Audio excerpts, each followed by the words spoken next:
खोर्धा जिला कुहुड़ी जनता स्टाडियम रे आज सर्वभारतीय महावीर कप फुटबॉल टूर्नामेंट उद्घाटित होती। उत्सव में खोर्धा और चिलिका विधायक एवं बहु मान्यगण्य व्यक्ति जोग देते। टूर्नामेंट रे राज्य एवं राज्य बाहर 12टी दल एथिरे भाग नेउछन्ति। 11 दिन धरी एही खेल अनुष्ठित हेबो बोली संपादक मनोज कुमार मानसिंह सूचना देछन्ति। प्रतिवर्ष पर ए वर्ष मध्य सर्वभारतीय महावीर कप फुटबॉल टूर्नामेंट 60तम दिवस आज परिणत होती। आज खेलटी उद्घाटित होती। आउ सर्वमोट 12 गोटी टीम भारतर विभिन्न प्रांतर आसिक भाग नौ।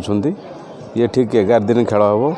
जो मैंने विजेता हे तांको महावीर कप सहित 25,000 टंका प्राइज मनी रखा जाइए।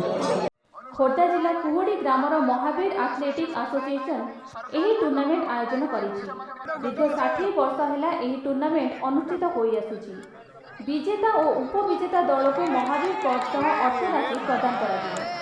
जातीय स्तर रेफरी माने खेल परिचालन करुछन्ति। Report focal hub live.